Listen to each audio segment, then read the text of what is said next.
ماہ شعبان جو ہے وہ اپنے اختتام کو پہنچ رہا ہے، اور رمضان جو ماہ غفران ہے ابھی اس کی آمد ہونے والی ہے۔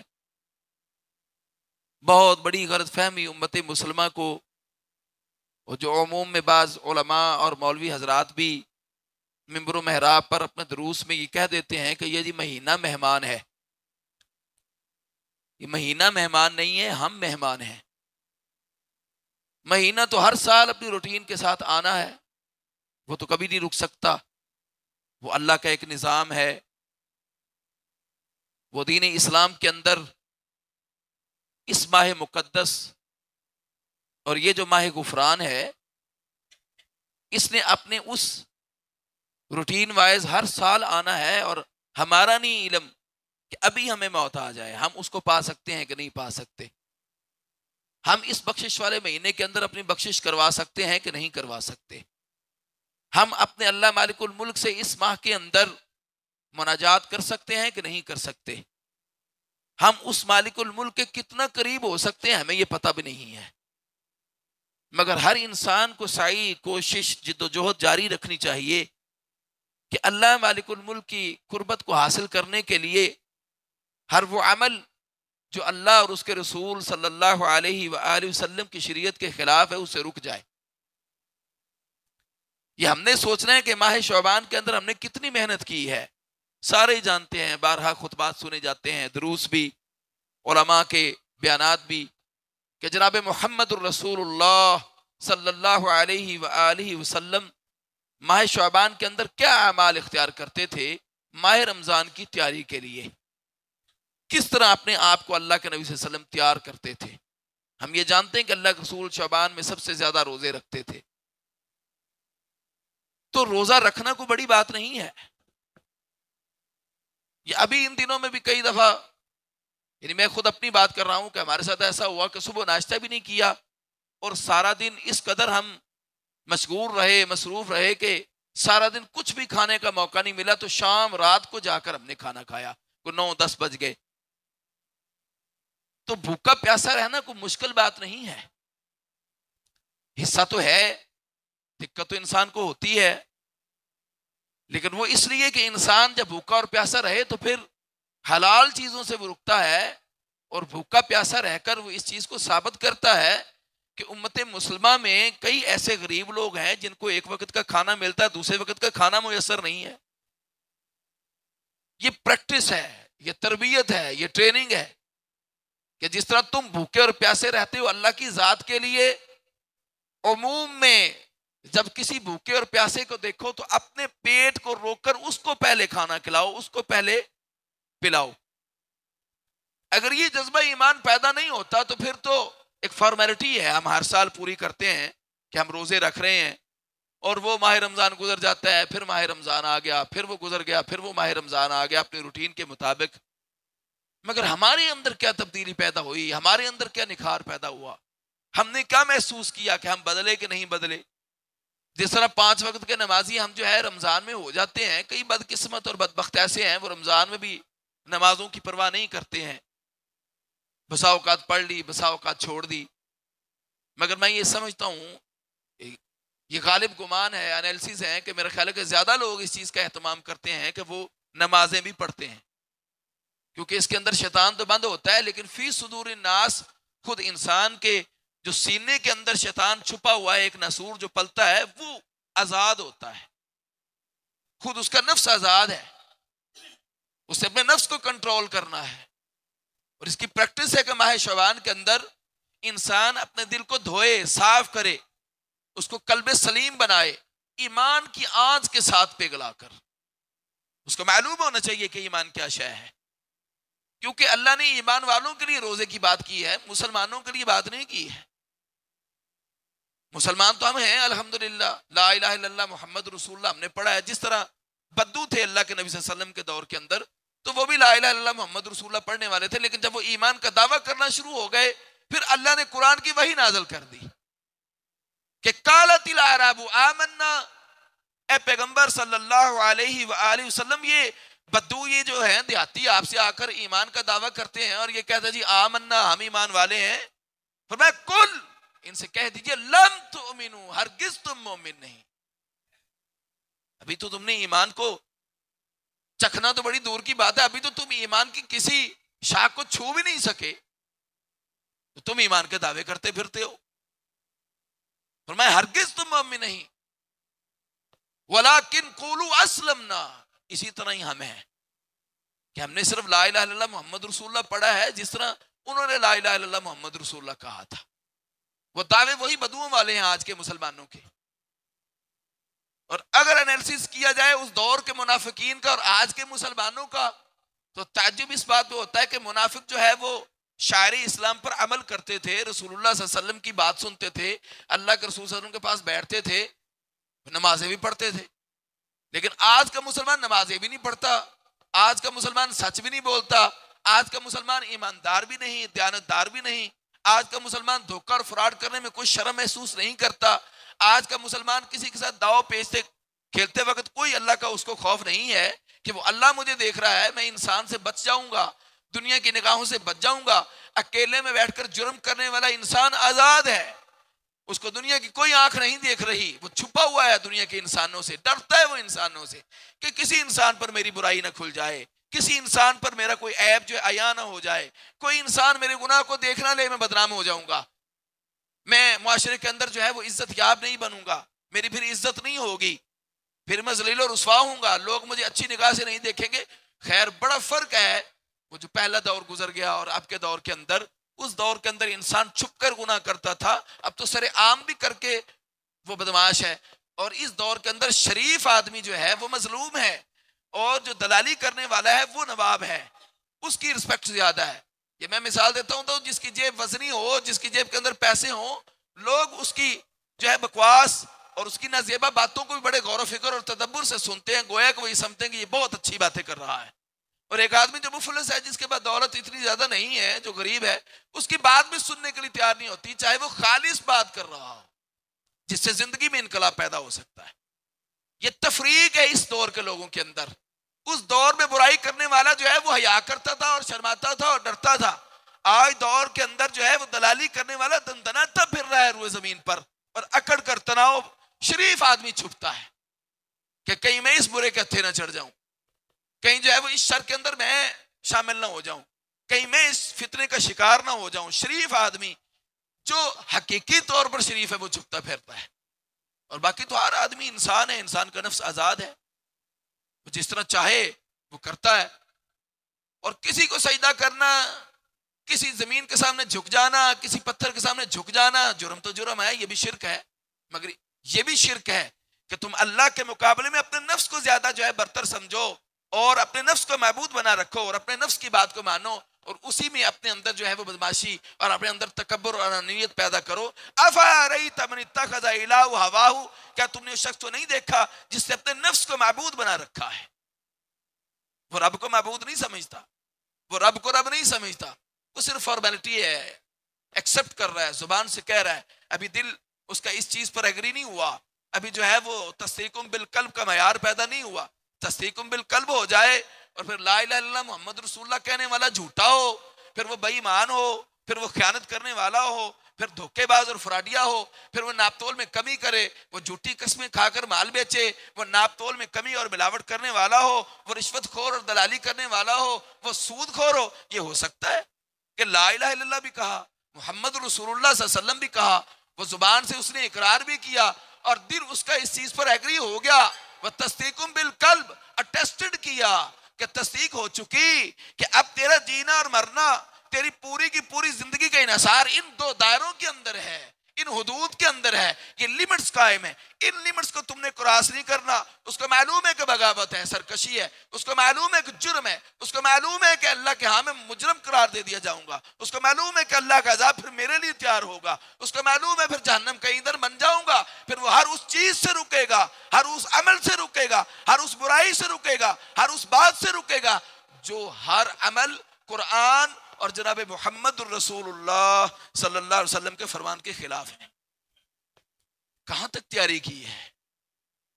رمضان ماہ غفران، وہ بخشش کے مہینے کو پانے کے لیے کہاں تک کوشش، کہاں تک جو ہے ہماری خواہش ہے، کہاں تک ہم شائق ہیں، کہاں تک جو ہے ہمارا ارادہ مصمم ہے. ہم اللہ سے اس قدر رو رو کے گڑ گڑا کر مانگ رہے ہیں کہ اللہ رمضان دے دے، اللہ تو ماہ رمضان کو ہماری زندگی میں لے آ تاکہ ہم تیری بخشش کے مستحق ہو جائیں. شاید کہ تجھے کوئی عمل پسند آ جائے تو ہمیں بخش دے، ہمارے اعمال پر تو درگزر کرے، ہمارے لیے رحمتوں کے دروازے تو کھول دے، ہمارے لیے برکتوں کے دروازے تو کھول دے، تیری بخشش ہمارے لیے بخشش ہو جائے کہ قیامت والے دن تو بغیر حساب کے گئے فداخل الجنہ، اس کو جنت میں داخل کر. یہ بڑا مشکل معاملہ ہے. دنیا کے اندر رہتے ہوئے تو ہم حساب کتاب میں پھر بھی کہیں نہ کہیں برابر کر لیتے ہیں. اللہ کا حساب کون دے گا؟ وہ جو اس کی زندگی کے دیے ہوئے لمحات ہیں ان کا کوئی حساب دے سکتا ہے؟ اس لیے فرمایا کہ ان کو کہہ دیجئے کہ ہرگز تم مومن نہیں ولیکن قولوا اسلمنا، ابھی تم مسلمان ہوئے ہو، ابھی تو تم نے مانا ہے، تسلیم کیا ہے. اور فرما برداری کا بھی ایک لیول ہے، کیونکہ مسلم کا لغوی معنی فرما بردار ہے. میجورٹی تو جانتی نہیں ہے، کالج اور یونیورسٹیز میں رہنے والے اسٹوڈنٹس کو نہیں پتا مسلم کس کو کہتے ہیں، بس وہ مسلمان ہے جی. اب یہ نہیں معلوم کہ مسلمان کیا ہوتا ہے. اور اگر وہ مسلم کا معنی جانتے ہیں فرما بردار، پھر وہ فرما برداری کہاں تک ہونی چاہیے؟ یہ تو نہیں کہ آپ دو چار باتیں مانیں اللہ اور اس کے رسول کی، باقی چھوڑ دیں. یہ گویا کہ 2 نمازیں پڑھ لی تو 3، کوئی بات نہیں، معافی ہو جائے گی. 3 پڑھ لی تو 2 چھوڑ دی، 1 پڑھ لی تو 4 چھوڑ دی، 4 پڑھ لی تو 1 چھوڑ دی. یہ تو معمول ہے مسلمانوں کا. ہم فرما برداری کو بھی اس معیار پر لیتے ہیں. فرما برداری تو کلی فرما برداری ہے کہ جس پہ پھر انسان کی اپنی مرضی شامل نہیں ہے. پھر وہ چونکہ چنانچہ اگرچہ مگرچہ ایسے نہیں ویسے، مجھے یہ سمجھ نہیں آ رہی، میری عقل میں یہ بات نہیں بیٹھ رہی، پھر وہ شریعت کے فہم کے مطابق عمل کرتا ہے، نہ کہ وہ اپنے فہم کے گھوڑے دوڑاتا ہے، نہ کہ وہ اپنی عقل کو شمار کرتا ہے. اس کی عقل تو ناقص ہے، وہ عقل اس معیار تک نہیں پہنچ سکتی. وہ عقل کا معیار بھی اسلام کے مطابق ہوگا تو پھر عقل آپ کی کام کرے گی. اور عقل کو اگر آپ بالا تر سمجھے اسلام کی تعلیمات سے، کیونکہ بعض باتیں ایسی ہیں کہ جو انسان کے فہم میں نہیں آتی، لیکن جو اللہ کو قرآن کہہ رہے ہیں، جناب محمد رسول اللہ کا فرمان ہے، لہٰذا اس میں ہمیں بات کرنے کی ضرورت نہیں ہونی چاہیے کہ ہم یہ کہیں کہ جی یہ وجہ سے یہ کافر کہتے ہیں کہ انڈیویجولی طور پر، عقلی طور پر دلائل دو، مجھے سمجھاؤ کہ یہ بات کیسے ہو سکتی ہے. ابھی ہم نے مارس میں دیکھا ہے، حالانکہ ہمیں انسان بنایا اللہ نے بنایا ہے، وہ حشرات الارض، کیڑے مکوڑے بنا دے، ڈھور ڈنگر بنا دے، اس کو پوچھنے والا کون ہے؟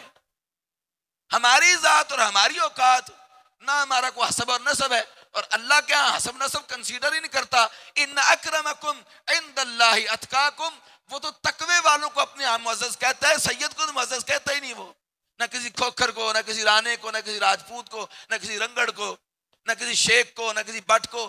وہ تو برادریوں کی بیس پر کسی کو معزز نہیں کہتا، نہ وہ عزت کرتا ہے اللہ، نہ اللہ کے ہاں اس کی عزت ہے کہ یہ نبی کی ذات میں سے ہے. نبی کی ذات میں سے کافر بھی ہیں. تو سیدنا ابراہیم خلیل اللہ علیہ السلام نے جب بیت اللہ کو بنا دیا، اس کے بعد اللہ سبحانہ و تعالی سے پھر انہوں نے کہا اللہ اس کو امن والا بنا دے. پھر کہا کہ اس سے میرے اہل کو رزق عطا فرما، اور آگے پھر ایک شرط باندھی ابراہیم علیہ السلام نے. وہ عجیب بات کی کہ پھر اب جو تجھ پر ایمان لائے وہ بالیوم الاخر، آخرت پر ایمان لائے، اس کو رزق دینا. یہاں اللہ نے ریجیکٹ کر دی ابراہیم علیہ السلام کی یہ دعا کہ ابراہیم یہ تیری بات جو ہے اللہ کی بارگاہ میں قابل قبول نہیں. میں اللہ کے ہاں کہ تو شرط لگائے کہ جو مجھ پر ایمان لائے گا، جو آخرت پر یقین رکھے گا، میں اس کو رزق دوں گا. رزق تو میں نے ہر ایک کو دینا ہے. جو مجھے نہیں مانتا، جو ایتھیسٹ ہے، ملحد ہے، جو کہتا ہے رب ہے ہی نہیں ہے، وہ دنیا کے وجود کو وجود تو مانتا ہے لیکن رب کے وجود کا منکر ہے، وہ رب کی ذات کا منکر ہے، میں تو اس کو بھی رزق دوں گا. آگے پھر ایک بڑی خوبصورت بات ہے، قال انی جاعلک للناس اماما. پھر اللہ سبحانہ و تعالیٰ نے ابراہیم علیہ السلام کو یہ خوشخبری دی کہ میں نے تمہیں انسانوں کے لیے امام بنا دیا ہے. آگے ان کی دعا وقال من ذریتی، یہاں امامت کے لیے بھی اپنی اولاد کو ترجیح دی کہ میری اولاد کو بھی اللہ. لیکن اللہ نے کہا لا ینال عہد الظالمین، اے ابراہیم ظالموں کے ساتھ میں اللہ کا یہ معاہدہ نہیں ہے. یعنی گویا کہ ابراہیم علیہ السلام کی جد میں کوئی کافر اور ظالم بھی پیدا ہوگا. اس لیے فرمایا ہر ایک کے لیے امامت کے دروازے نہیں کھلے کہ تم یہ سمجھو کہ میں ہر ایک کو امامت دے دوں گا. امامت مخصوص ہے، ہمارے ہاں تو امام کی کوئی ویلیو نہیں بیچارے کی، اس لیے کہ بیچارہ امام ملازم ہوتا ہے، اور اس میں کوئی شک بھی نہیں ہے. یہ عوام نے جو ایک اسکیجول اور ڈھانچہ پیش کیا ہے وہ گمراہی کا یہی ڈھانچہ ہے کہ وہ امام کو چونکہ تنخواہ جو دے رہے ہوتے ہیں یہ بھی ان کا احسان ہوتا ہے. وہ بہت بڑا احسان کیا امام کو تنخواہ دے کر. حالانکہ وہ جو قرآن کی تعلیم دے رہا ہے اور وہ جو امامت کروا رہا ہے تم پوری دنیا بھی اس کے نامے لگا دو پھر بھی اس کی قیمت نہیں جھکا سکتے. گویا کہ تم 20-30,000 40,000 روپے دے کر اس امام کو خریدتے ہو کہ یہ پھر اب ہماری مرضی کے مطابق چلے, ہماری مرضی کے بغیر یہ کچھ نہیں کر سکتا. یہ بھی جارہ داری ہے, یہ بھی ربوبیت کا دعویٰ ہے. مستوں کے اندر رب کی بجائے خود رب بن جانا. وَأَنَّ الْمَسَاجِدَ لِلَّهِ فَلَا تَدْعُوا مَعَ اللَّهِ أَحَدًا, اور جو اللہ کے علاوہ اپنے آپ کو مسجد کے اندر بادشاہ کہے تو گویا کہ وہ رب ہے, پھر رب تو رب نہیں ہے, یہ تو اب گھر اس کا نہیں ہے, یہ تو گھر اس کا ہے جہاں وہ اپنی مرضی چلاتا ہے. حالانکہ کوئی اختلاف ہے امام سے, کوئی مسئلہ ہے امام سے, کیا روزوں کا فائدہ ہوگا, کیا حج کا فائدہ ہوگا, کیا زکوٰۃ کا فائدہ ہوگا, کیا نمازوں کا فائدہ ہوگا. صحابہ اکرام رضوان اللہ اجمعین سے اللہ کے نبی صلی اللہ علیہ وسلم نے یہ سوال کیا کہ تمہیں معلوم ہے کہ مفلس کون ہے؟ صحیح بخاری کی حدیث ہے. لا ادری, اللہ کے رسول ہمارے نزدیک تو مفلس وہی ہے کہ جس کے پاس کھانے پینے کے لیے کم ہے, یا وہ غریب ہے, یا اس کے پاس مال و متاع نہیں ہے. فرمایا کہ نہیں صحابہ, مفلس تمہیں نہیں معلوم کہ مفلس. فرمان یا رسول اللہ, اللہ کے رسول کون ہے مفلس؟ فرمایا جو نمازیں بھی پڑھتا رہا, حج بھی کرتا رہا, زکوٰۃ بھی دیتا رہا, صدقات بھی کرتا رہا, خیرات بھی کرتا رہا, اعمال کر کے تھک کے چور چور ہو گیا. اتنے اعمال کیے, من کرا فی الارض, زمین و آسمان کا خلا جو ہے فل ہو گیا اس کی نیکیوں کے ساتھ, بھر گیا. لیکن اللہ کی عدالت میں انسان کھڑے ہیں, بندے کھڑے ہیں. اللہ اس نے ہمیں گالی دی تھی, اللہ اس نے ہماری استنس کو مجروح کیا تھا, اللہ اس نے ہمارا حق مارا تھا, اللہ یہ غاصب ہے, اللہ اس نے دھوکہ اور فراڈ کیا ہمارے ساتھ, اللہ اس نے جھوٹ بولا ہمارے ساتھ, یا اللہ یہ دغا باز تھا, ہمارے درمیان اس نے فساد پیدا کیا, اللہ اس نے میری غیبت اور چغل خوری کی. تو اللہ سبحانہ و تعالیٰ کو وہ کہیں گے کہ اللہ نیکیاں لے کر دو اس سے ہمیں. اللہ نیکیاں لے کر ان کے پلڑے میں ڈالے گا, اللہ کہے گا ہاں بھائی ٹھیک ہے برابر, نہیں نہیں اللہ, اور حتی الامکان یہ پوری دنیا اور جہان کا خلا اس کی نیکیوں کا خالی ہو جائے گا اس کے حساب میں جو دنیا کے انسانوں کے ساتھ وہ کرتا رہا ہے. پھر کیا ہوگا؟ پھر بھی بندے باقی ہیں, پھر اللہ ان بندوں کے گناہ اس کے پلڑے میں ڈالے گا. اور یہ سورۃ الغاشیہ کے اندر بھی آیتیں ہیں کہ عاملۃ ناصبہ, اعمال کر کے تھک کے چور چور ہو گیا, مگر تسلا نارن حامیہ, اللہ نے جہنم کی آگ کے اندر جھونک دی. نماز پڑھنے والا دوسرے نمازی کے حق مارے, اس کو برا بلا کہے, اس کے متعلق بدگمانی کا شکار ہو, اس کے لیے دل میں بغض رکھے, اور شریر ہو, مسجد میں فتنہ پرور ہو, مسجد میں شرارتیں کرنے والا ہو, اپنے آپ کو بڑا کچھ سمجھے, تھوڑا سا مسجد میں تعاون کر کے وہ اپنے آپ کو مالک سمجھے مسجد کا, اور مسجد کے اندر بھی شر سے محفوظ نہ ہو, اور مسجد کے اندر بھی فتنہ پیدا کرنے سے باز نہ آئے. اس کی نمازیں, اس کا حج زکوٰۃ خیرات صدقات لین دین معاملات, وہ کس کام کے اللہ کے ہاں؟ اللہ ان کو کیا جانتا ہے؟ اللہ کے ان اعمال کی کیا ویلیو ہے؟ اللہ کے ہاں ان کی کیا اوقات ہے؟ وہ دنیا کے انسانوں کے ساتھ, اللہ کی مخلوق کے ساتھ تو صحیح رہا نہیں. غیبت کرنا وہ عموم میں, ارسطو کو کسی نے آگے کہا جی ایک معزز آدمی آپ کے بارے میں بات کر رہا تھا, کہنے کہ غیبت کرنے والا بھی معزز ہوتا ہے. یہاں بڑے بڑے معزز جن کو ہم ہی سمجھتے ہیں بڑے بڑے, وہ بھی دوسروں کی باتیں دوسروں کے ساتھ کرتے ہیں. پھر اعمال کدھر جائیں گے؟ سب سے پہلے آسمان پر بیٹھا ہی فرشتہ غیبت کا ہے. 7 آسمانوں پر 7 فرشتے اللہ نے مقرر کیے ہیں کہ جو اعمال ناموں کو چیک کرتے ہیں, چیک اینڈ بیلنس ہے کیا ہے اس کے اعمال میں, اور اگر وہ عمل ان کے اعمال میں ہوا تو وہیں سے وہیں دنیا کے اندر جو ہے اس کی طرف پھینک دیے جائیں گے, ان کے منہ پر ان کے اعمال مار دیے جائیں گے. اور سب سے پہلے آسمان پر فرشتہ غیبت کا بیٹھا ہے. جب کرامن کاتبین اعمال لے کر جاتے ہیں پہلے اس کو چیک کرواتے ہیں, جس کے نام اعمال میں غیبت ہوگی اس کے اعمال اللہ کے ہاں قبول نہیں ہیں بلکہ مردود ہیں, دھتکار دیے جائیں گے, پھٹکار دیے جائیں گے. 7 آسمانوں سے پاس ہو گئے, ایک بندے کے اعمال, کیونکہ فرشتوں کی ڈیوٹی ایک ایک ہے, وہ نہیں ملتے. باقی تو اللہ جانتا ہے نا, اللہ عالم مراد و علم و اتم و اکمل عالم الغیب و شہادہ و الرحمن الرحیم ہے. وہ تو وہ جانتا ہے, ہزاروں ابھی سال ہیں, کوئی راز جو ہے ابھی افشا ہونا ہے, وہ اس راز کو پہلے ہی جانتا ہے. سیاہ رات میں سیاہ پتھر پر سیاہ چلنے والی کیڑی کی چیونٹی کے قدموں کی آہٹ کو وہ اللہ سنتا ہے, اس سے بہتر کون جانتا ہے؟ ساتوں آسمانوں سے پاس ہو گئے اس کے نام اعمال. لیکن اللہ کے بعد جب فرشتہ لے گیا پھر اللہ پوچھے گا یہاں کیا لے کے آئے ہو؟ اللہ فلاں بندے کے اعمال کچھ نہیں ہے اس میں. اللہ سب کلیئر ہے، سب پاس ہے. اللہ کہے گا لے جاؤ اور لے جا کر ان کی پیٹھوں پر ان کے منہوں پر مار دو، مجھے معلوم ہے یہ اعمال اس نے میرے لیے نہیں کیے ہیں. کہاں کی عبادت کے دعوے ہیں؟ کہاں کے عقیدے کے دعوے ہیں؟ کہاں اپنے آپ کو مواحد ہونے کے دعوے ہیں؟ اگر مواحد ہے تو پھر اپنے نفس کو بھی ذبح کرے، پھر نفس کی نہ مانے. ہم تو کسی ایک کی بات سن کر دوسرے کے خلاف پروپیگنڈا کر دیتے ہیں اور اس کے متعلق بدگمانی کا شکار ہو جاتے ہیں. کوئی ایک ہمیں کہہ دے کہ جی فلاں بندہ درست نہیں ہے تو ہم اس کے بارے میں وہی گمان کر بیٹھے. تحقیق تو کرو، تم نے اس سے پوچھا، تم نے اس کو جانا، تمہارے کو لین دین ہے اس سے، کیا تم نے اس کے ساتھ کبھی سفر کیا، کیا کبھی اس کو غصے میں دیکھا؟ کس طرح تم کسی کے متعلق ڈیسیژن کر سکتے ہو؟ کس طرح تمہارا دل کسی کے متعلق مان سکتا ہے کہ وہ صحیح نہیں ہے؟ اپنے گریبان میں جھانکو، خود ٹھیک ہو، خود تم کس معیار پر کھڑے ہو؟ یہ وہ مفلس انسان ہے کہ اعمال سارے کیے ہیں مگر کوئی عمل اس کا قیامت والے دن کام نہیں آئے گا جب دنیا کے انسانوں کے ساتھ وہ خالص نہیں ہوگا. یہ رمضان ماہ غفران تو ہے مگر غفران کے مہینے کے اندر انسانوں کے ساتھ جب تم صحیح نہیں رہو گے تو پھر کیسے تم اللہ کے اپنی بخشش کروا سکو گے؟ پھر بھی رمضان کے اندر جو ہے وہ بے ایمانی اور ناپ تول میں کمی اور جھوٹ اور جھوٹی قسمیں کھا کر مال کو بیچنا اور مال جو ہے وہ مکس کر کے بیچنا اور جو ہے اسی طرح ملاوٹ کرنا اور سود خوری اور رشوت خوری اور یہ عام چیزیں، بلکہ رمضان میں چیزیں بڑھ جاتی ہیں.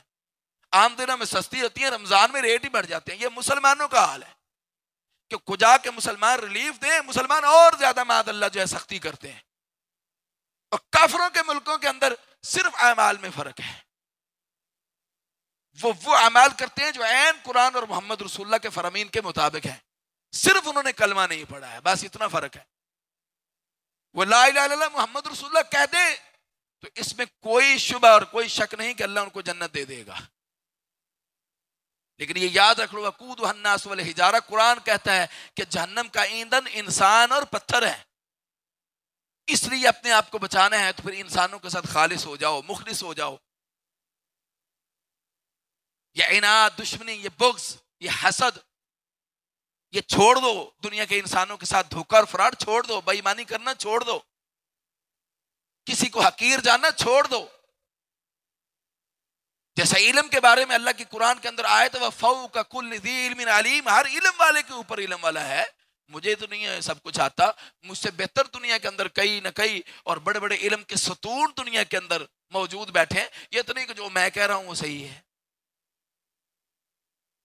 یہاں تو نبی علیہ السلام سے جب کافر ہونا مشہور واقعہ ہے اور قرآن کی آیت ہے، وہی ہے کہ اللہ نے وہی نازل کی باقاعدہ کہ کائنات کے پیغمبر جناب محمد الرسول اللہ صلی اللہ علیہ وسلم سے پوچھا انہوں نے سوال، آپ نے فرمایا کل جواب دوں گا. تو جہاں ہم جیسے ہوتے ہیں انہوں نے کہا یہ نبی ہے، اس کو نبی کس نے بنایا ہے؟ ہمارے ہاں تو معاذ اللہ یہ اوقات ہے لوگوں کی. جس بندے کو عالم کو ایک سوال کا جواب نہیں آتا کہنا یہ مولوی کے اندر یار بدلو اور نواں مولوی لیا، وہ کیا وہ کل کائنات کا علم لے کر ممبر پر چڑھ جائے گا، اس کو سارا کچھ ہی آتا ہوگا. ہر وقت تو ہمیں ہر بات یاد نہیں ہے. کبھی کبھار ایسا ہوتا ہے کہ ایک مسئلہ ہم نے پڑھا ہے لیکن وہ مسئلہ درپیش نہیں ہوا امت کے اندر، لہٰذا اس پر پھر ہم جو ہے وہ کبھی بیان نہیں ہوا. یا ابھی ریسنٹلی میں نے میاں والی میں جمعہ پڑھایا ہے اور جمعے کے بعد جو ہے شام کو پھر وہ دوست نے پوچھ لیا ولا کے متعلق سوال کہ ولا کیا شے ہے، اللہ کے رسول نے اسے منع کیا اور ہبہ کرنے سے اللہ کے رسول نے منع کیا. اب فوراً ذہن میں میرے نزدیک ویسے ہے ولی کا ہونے کا تھا لیکن وہ ایک صورتحال میں ولی ہی ہے مگر اس کی شک ذرا اس سے تبدیل ہے. پھر میں نے اپنے استادوں سے رابطہ کیا کہ یہ ولا، ایک استاد کو جواب نہیں آیا. اب میں کیا کہوں، وہ میرا استاد نہیں ہے. علم میں تو پھر بھی میرا باپ ہے، وہ میرا استاد ہے. جو علم میں نے حدیث کا اس سے حاصل کیا ہے بھائی ایک وقت اس کے ذہن میں یہ بات نہیں ہے اور وہ نہیں جانتا تو اس کا مطلب یہ نہیں کہ اس کے پاس علم نہیں ہے. تو ولا ہے کہ اگر جو غلام آزاد کرواتا ہے پھر غلام کی پراپرٹی اس کے نام ہوگی، وہ اس کو ہبہ نہیں کر سکتا اور اس سے منع نہیں کر سکتا. وہ تھا بریرہ رضی اللہ تعالی عنہ والا واقعہ جب وہ حضرت عائشہ رضی اللہ تعالی عنہ کے پاس آئیں اور انہوں نے آ کے کہا کہ اسے وہ 9 جو ہے نا وہ چاندی کے سکے اس دور میں ہوتے تھے وہ مانگتے ہیں اور وہ کہتے ہیں کہ تمہیں آزاد کر دیں گے. تو تم اپنے آپ کو آزاد کروانا چاہتی ہو تو کروا لو کسی سے کہہ کر. حضرت عائشہ رضی اللہ تعالیٰ نے کہا کہ وہ میں دیتی ہوں تو آج کے بعد پھر جو ہے وہ میں نے تمہیں آزاد کروایا ہے، اس لیے وہ تم کسی اور کو ہبہ نہیں کر سکتی اور تم مجھے روک نہیں سکتی کل کو وراثت جو تمہاری بنے گی. ہاں اس کا اگر حقیقی وارث موجود ہوگا تو پھر مالک نہیں بنے گا، لیکن اس کا حقیقی وارث کوئی ہے نہیں تو پھر مالک کو اس کی ساری پراپرٹی جائے گی. اب جس کو اس چیز کا جواب نہ ہے تو یہ تو نہیں کہ وہ عالم نہیں ہے. اور نبی علیہ السلام نے کہا جی کہ میں تمہیں کل جواب دوں گا. اب اللہ کے نبی صلی اللہ علیہ وسلم نے انشاءاللہ نہیں کہا اس کے ساتھ، تو اللہ نے 18 دن وہی کا سلسلہ ہی بند رکھا، وہی نازل نہیں کی. کافروں نے پھر اللہ کے رسول کو تان و تشریح دیے اور رب کی بات کرتا تھا، اس کا رب چھوڑ گیا. اب اس کا کہا ہے محمد کا رب صلی اللہ علیہ وآلہ وسلم کہاں ہے؟ بڑے دعوے کرتا پھرتا تھا. پھر اللہ نے قرآن کی وحی نازل کی ہے، پیغمبر جب بھی بات کریں اس کے ساتھ انشاءاللہ کہیں. آج مسلمانوں نے جس کا کام نہ کرنا وہ کہتے ہیں انشاءاللہ، تو گویا کہ کام نہیں ہونا. یہ سعودی عرب کا حقیقی واقعہ ہے. جرمنی کے انگریز بیٹھے ہوئے کہیں کہ ایک امریکہ کا ہے آئی بی ایم اور ایک سعودی عرب کا ہے. ہم تعجب میں پڑ گئے، بھی سعودی عرب کا آئی بی ایم کون سا ہے، یہاں کون سا ہے، یہ تو مسلم ریاست ہے. تو ہم نے ان سے پوچھا بھی آئی بی ایم سے یہاں کیا مراد ہے؟ کہنے لگے یہاں کا آئی بی ایم ہے انشاءاللہ بکرا مالش. جس عربی نے کام نہ کرنا ہو تو انشاءاللہ بکرا بھی ہو جائے گا، بس سمجھو ہو گیا. اور جب نہیں ہوتا تو کہتا مالش معاف کر دو، گویا کہ اس نے وہ کام کرنا ہی نہیں ہوتا، اس لیے وہ انشاءاللہ بکرا کہتا ہے. اور نہ ہونے پر وہ پھر جان چھڑا لیتا ہے، ما علیک شیء مالش، معاف کر دو مجھ پر تمہاری کوئی شے نہیں ہے، اس لیے کہ نہیں ہو سکا. اب یہ مسلمانوں کا معیار ہے. ہم یہاں کی بات کرتے ہیں، سعودی عرب کے اندر بھی ایسا ہوتا ہے، مکہ میں، حرم مکہ میں بھی، حرم مدینہ میں بھی. یعنی مسلمان خالی یہ سمجھتے ہیں کہ لا الہ الا اللہ محمد رسول اللہ پڑھ لیا تو خیر ہے. الذین آمنوا ولم یلبسوا ایمانہم بظلم اولئک لہم الامن وہم مہتدون. کہتے جی کلمہ کو مشرک کیسے ہو سکتا ہے؟ وہ مولوی اور وہ ملا اور وہ علماء تعجب ہے ان پر کہ قرآن یعنی رب کی وحی کو پڑھے بغیر ہی فیصلہ ہو جاتا ہے کہ جی کلمہ کو مشرک کیسے ہو سکتا ہے. اللہ کلمہ کو مشرک کہتا ہے قرآن کے اندر.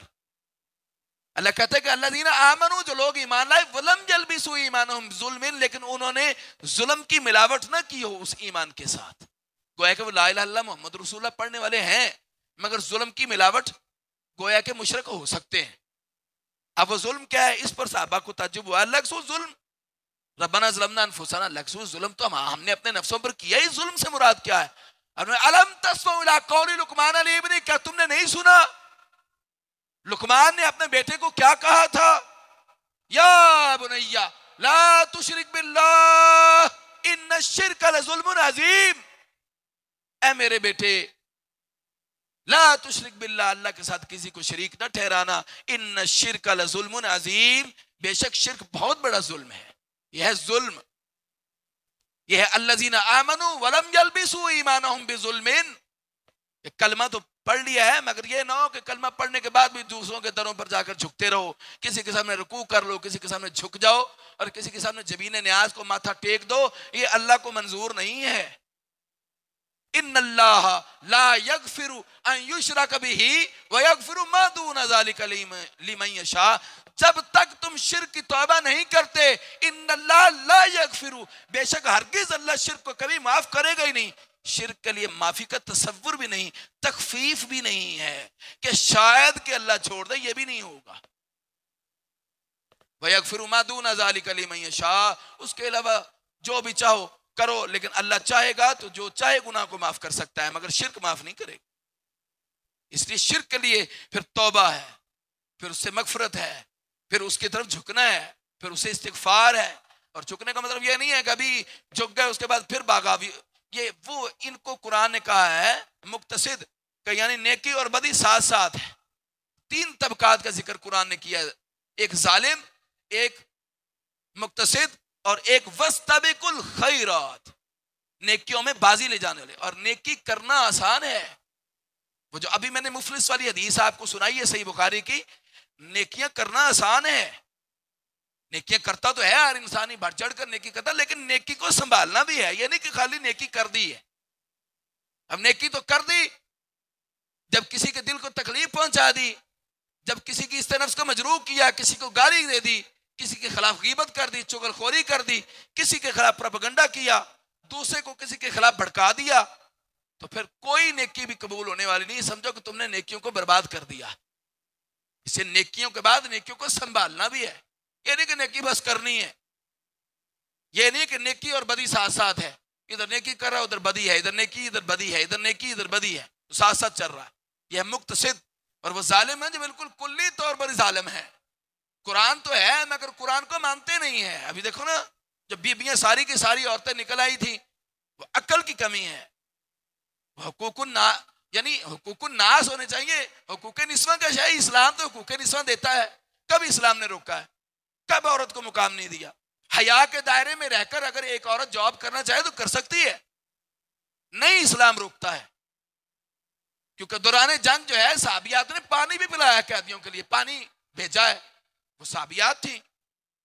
لیکن حیا کے دائرے میں رہ کر اگر عورت جاب کرنا چاہے, وہ جو شریعت نے اس کے لیے قانون مقرر کیے وہ پردہ کر کے جا سکتی ہے.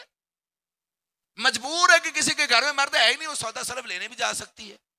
لیکن گھر میں اگر مرد موجود ہے تو پھر عورت کو اتنا زیادہ بوجھ لینے کی کیا ضرورت ہے؟ جب مرد ایک ہے وہ کام کر سکتا ہے, پھر عورت کو اتنی زیادہ کون سی جو ہے وہ مشکل میں آنے کی ضرورت ہے, اور اتنا اپنے اوپر عذاب مسلسل کرنے کی کیا ضرورت ہے؟ عورت سب چیزیں موجود ہیں مگر اس کے باوجود بغاوت ہے. اور یہ بڑا یہ خوبصورت یعنی واقعہ ضیاء الحق کے دور کے اندر بھی ہوا تھا. بیگم رانا لیاقت علی خان, یہ لیاقت علی خان کی بیگم تھی رانا. وہ بیسیکلی ہندو تھی, بت پرست تھی, مسلمان نہیں تھی لیاقت علی خان کی بیوی.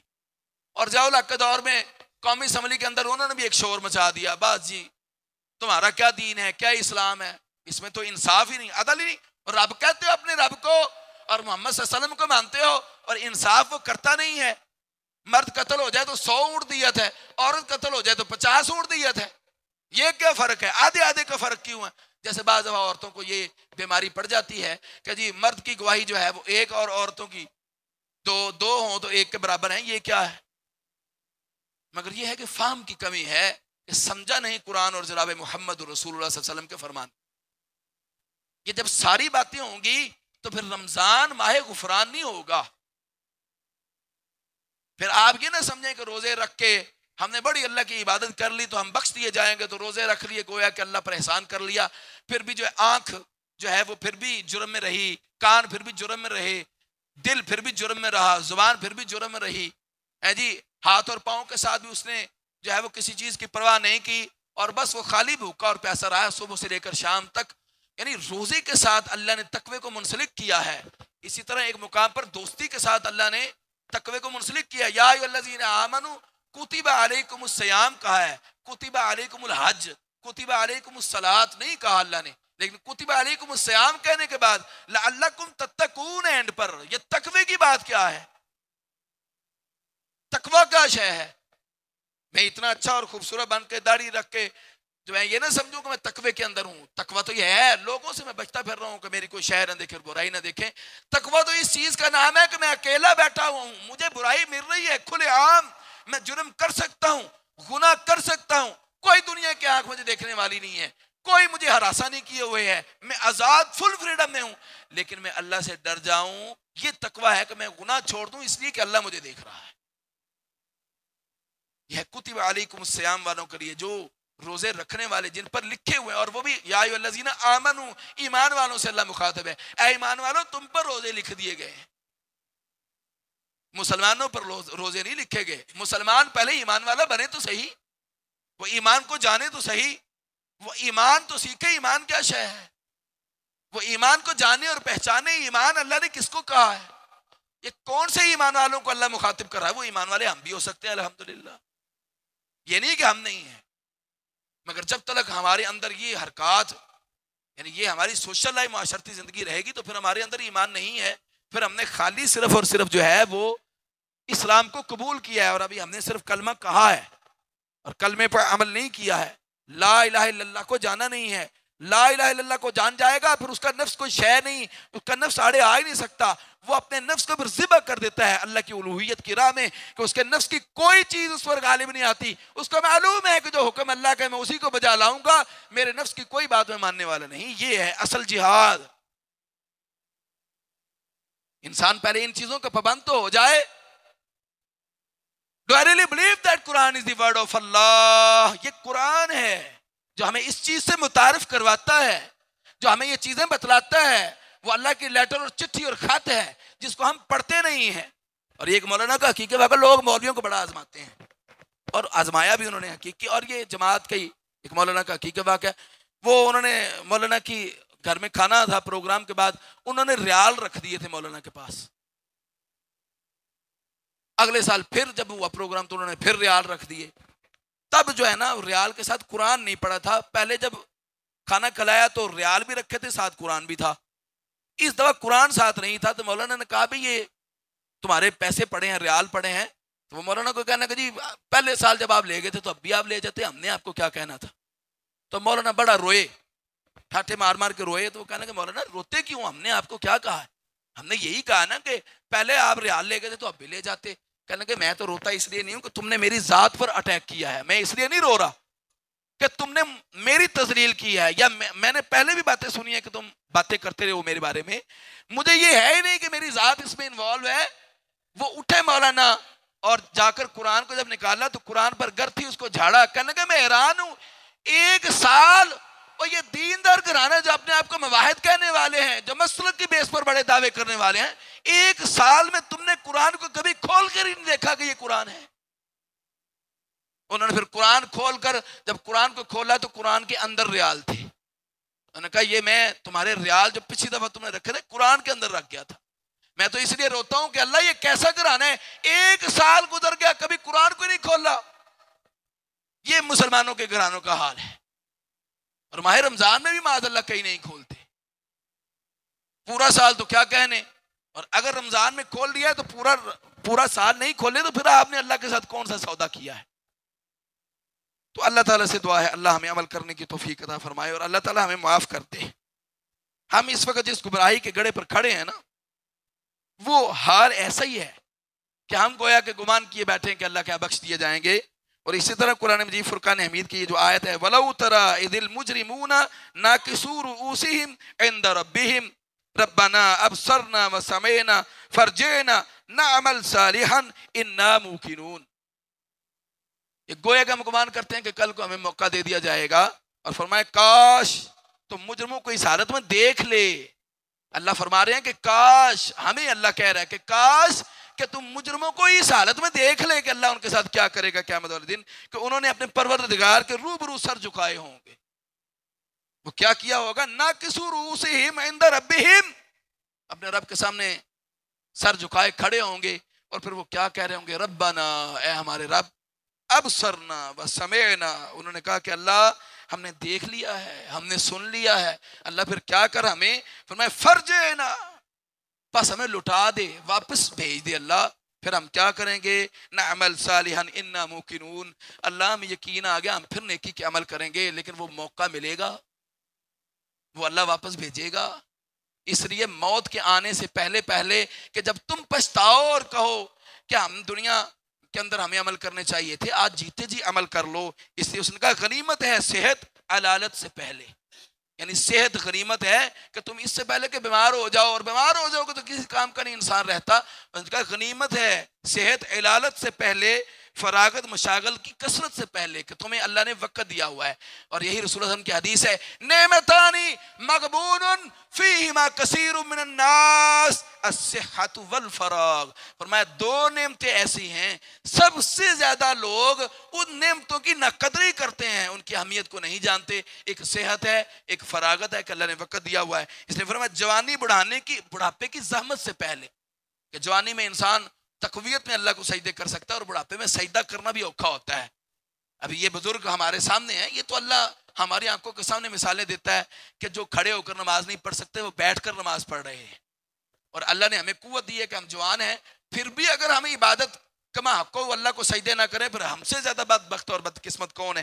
اقامت مسافر کی رحلت سے پہلے، فرمایا فقیری سے پہلے غنیمت ہے دولت، کہ فقیر ہو جاؤ، اس سے پہلے اگر اللہ نے دولت دی ہے تو اس کو غنیمت جانو، اور پھر جس طرح اس کو خرچ کرنے کا حق ہے اس طرح خرچ کرو، کہ تمہیں معلوم ہو کہ دولت کی اہمیت کیا ہے۔ جو کرنا ہے کر لو، کہ تھوڑی ہے مہلت بہت تھوڑی ہے۔ اور اسی لیے ایک اور شاعر نے کہا تھا کہ آدمی کا جسم کیا ہے جس پہ شہدا ہے جہاں، ایک مٹی کی عمارت ایک مٹی کا نشان. یہ غالباً میں نے پہلے بھی آپ لوگوں کو یہ قطعہ سنایا ہوا ہے کہ انسان ایک مٹی کا نشان ہے فقط. نے کہا آدمی کا جسم کیا ہے؟ دو چیزوں پر آج کے دور کے اندر ہم مرتے ہیں, یا چمڑی پر یا دمڑی پر. اور یہ شروع سے ایک چلتا آ رہا ہے فلسفہ. مال و دولت بڑی ہے, لڑکا نہیں بھی پڑھا ہوا, کچھ بھی نہیں ہے, لیکن لڑکی چاہے بیچاری ماسٹرز کی ڈگری اور عالمہ بھی ہوگی, اس کو دے دیں گے کہ چلو اس کا گھر بار اپنا ہے, اس کی کوٹھی ہے, اس کی کار ہے, چاہے وہ بدعمالیوں کا شکار ہو. اور پڑھے لکھے افراد کو چھوڑ دینا اس لیے کہ ان کے پاس اتنی دولت نہیں ہے, وہ مڈل کلاس طبقے کے لوگ ہیں, یا بہت زیادہ ان کے پاس مال و متاع نہیں ہے. اس لیے انسان جو ہے وہ انسان کو جانے. نگاہ آدمی کا جسم کیا ہے؟ جس پہ شہدا ہے جہاں, ایک مٹی کی عمارت ایک مٹی کا نشان, خون کا گارا بنایا, اینٹ جس کی ہڈیاں چند سانسوں پر کھڑا ہے. یہ خیالی آسماں موت کی پرزور آندھی آ کے جب ٹکرائے گی, یہ عمارت ٹوٹ کر خاک میں مل جائے گی. آج خیالات کے جال بننے سے بہتر ہے حقائق کی طرف لوٹ جاؤ. خیالات میں ہوتا ہے آج 10 لاکھ ہے پھر 20 لاکھ ہو جائے گا, آج 20 لاکھ ہے پھر میں 1 کروڑ کما لوں گا, کروڑ ہے 10 کروڑ بناؤں گا, آج بنگلہ ہے پھر پیلس بنا لوں گا, محل بناؤں گا, آج میرے پاس جو ہے وہ چھوٹی گاڑی ہے پھر لینڈ کروزر لوں گا, مرسڈیز لوں گا, BMW لے لوں گا. یہ بڑے بڑے خیالات, ان کا چند سانسوں پر کھڑا ہے یہ خیالی آسمان. اور یہ آسمان کچھ بھی ویلیو نہیں ہے. جب موت کا ایک تھپیڑا اس کو گرائے گا تو پھر وہ دوبارہ پھر اس کی وہی جائے ہے کہ وہ خاک میں مل جائے گا. اللہ سبحانہ و تعالی ہمیں اس ماہ غفران کی تیاری کرنے کی توفیق عطا فرمائے, اور اللہ تعالیٰ قبول کر لے. اللہ تو ہمیں قبول کر لے, اس لیے کہ نہیں معلوم کہ تو موت دے دے, ہمیں نہیں معلوم, ہم نہیں جانتے کہ تو موت دے دے, لیکن اللہ تو مہلت دے دے. تو ہمیں مہلت دے دے کہ یہ تیرا ماہ رمضان ہمیں مل جائے, اور ہم بخشش کروا کر تیری عدالت میں جب پیش ہوں تو پھر تو اتنا رحم کرنے والا بن جائے کہ تو حساب کا تصور نہ ہو اور تو کہے کہ جنت میں داخل کر دے. اللہ ہمیں عمل کرنے کی توفیق عطا فرمائے. اقول قولی ھذا واللہ اعلم الصواب. سبحانک اللہم وبحمدک اشہد ان لا الہ الا انت استغفرک واتوب الیک.